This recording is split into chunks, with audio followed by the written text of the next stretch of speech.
Salam sejahtera untuk kita semua. Selamat bertemu kembali Bapak Ibu pada sesi kelima minggu ini. Pada minggu ini kita akan mengulas mengenai masyarakat. Bapak Ibu diharapkan dapat mengerjakan TT2 tepat waktu, tidak copy paste, dapat mengembangkan dengan pemikiran sendiri yang disandingkan dengan konsep-konsep ataupun teori-teori yang terdapat pada BMP ataupun buku lain yang relevan. Bapak Ibu, pada minggu ini kita akan mengulas modul 6 berkaitan dengan kehidupan kolektif atau masyarakat. Pada modul 6 yang berjudul kehidupan kolektif atau masyarakat ini dibagi dalam dua kegiatan belajar. Silakan Bapak Ibu membaca KB1 dengan judul pengertian, konsep, dan bagian-bagian masyarakat. Selanjutnya KB2 mengarah pada interaksi dan peranata sosial dalam kehidupan masyarakat. Setelah mempelajari kedua kegiatan belajar tersebut, maka secara umum Bapak Ibu diharapkan mampu untuk menjelaskan konsep dan pengertian masyarakat serta kategorisasi berikut pranata yang ada di dalamnya. Secara detail, adapun kompetensi khusus yang diharapkan bisa tercapai pada Bapak Ibu sekalian, yang pertama diharapkan Bapak Ibu mampu menyebutkan definisi dan konsep tentang masyarakat dan hal-hal yang terkait di dalamnya. Kemudian mampu menjelaskan karakteristik masyarakat, menjelaskan unsur-unsur yang ada di dalam masyarakat. Kemudian Bapak Ibu mampu menjelaskan disertai contoh perbedaan antara masyarakat, crowd, dan komunitas. Berikutnya mampu menjelaskan faktor pengikat untuk dapat disebut sebagai suatu masyarakat.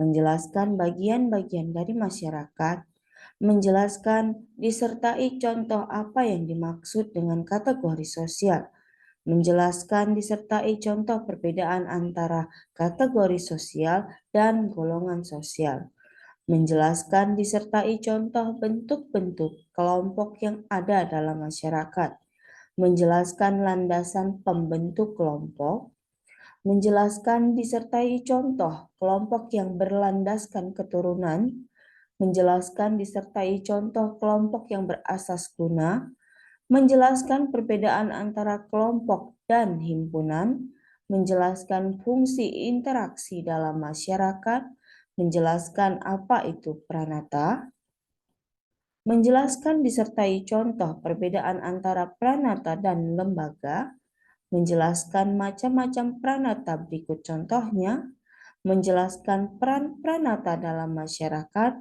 menjelaskan peranan sosial dan keterkaitannya dengan pranata, menjelaskan jaringan sosial, dan menjelaskan apa yang dimaksud dengan struktur sosial. Jadi Bapak Ibu ada banyak sekali di sini tuntutan untuk mencapai kompetensi khusus. Saya harap Bapak Ibu dapat menuntaskan membaca KB1 dan KB2 mengingat muatan materi yang perlu dikuasai ini cukup banyak ya Bapak Ibu.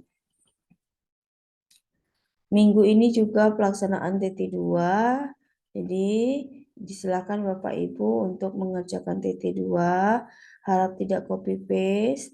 Begitu juga dengan pelaksanaan diskusi, mohon Bapak Ibu tidak mengcopy paste jawaban dari temannya, atau Bapak Ibu langsung mengcopy paste dari internet, itu tolong dihindarkan.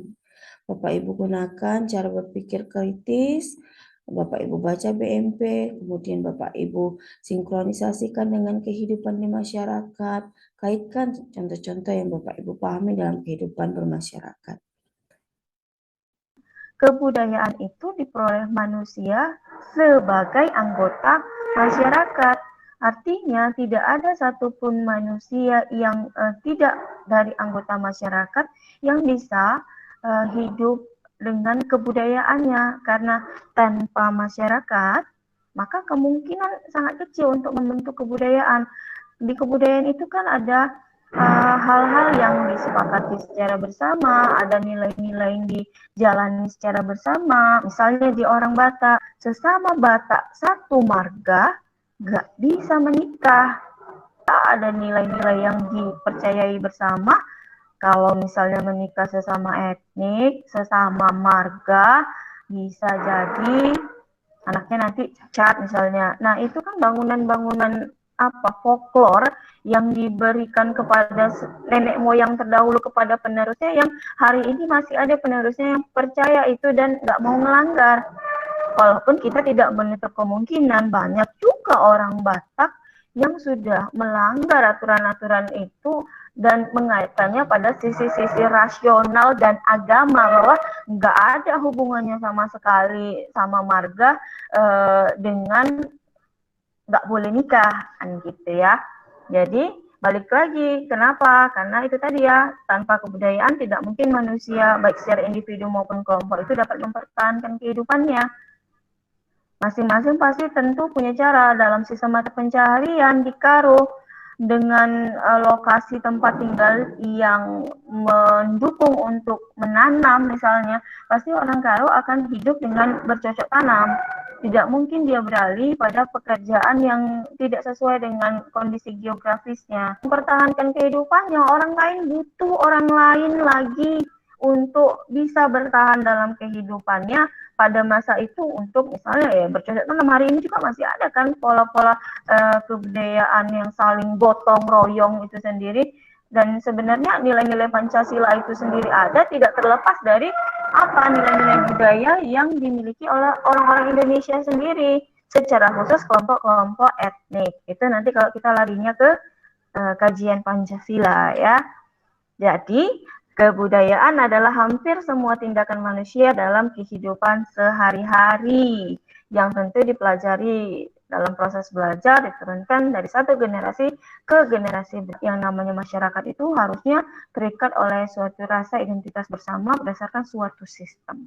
Jadi balik lagi ya, manusia itu sebagai makhluk yang berteman, atau bahasanya homo socius, dia memiliki naluri untuk hidup bersama dengan orang lain yang disebut sebagai gregariousness. Jadi di gregariousness itu sendiri sudah muncul ya, bahwa manusia itu adalah social animal atau hewan sosial yang nggak bisa hidup tanpa bantuan orang lain. Kira-kira kamu kaya raya, bayangin ya, kamu kaya raya, terus bisa menikmati semuanya sendiri, tapi gimana? Apakah bisa bertahan tanpa ngomong sama orang lain? Kemudian kamu punya uang, terus uangnya nggak bisa kamu manfaati sama sekali, karena nggak ada orang lain yang bisa kamu ajak untuk sistem mata pencarian, berdagang misalnya. Terus kamu punya rasa kebatinan untuk percaya pada sesuatu hal yang lebih besar di luar kamu, tapi kamu nggak bisa komunikasikan itu ke orang lain. Maka orang-orang yang sangat tertutup sekali, yang dia anti masyarakat, anti sosial, nggak akan bisa hidup. Sedangkan Tarzan sendiri aja yang ada di hutan, dia butuh hewan lain untuk bisa diajak berkomunikasi, diajak berteman.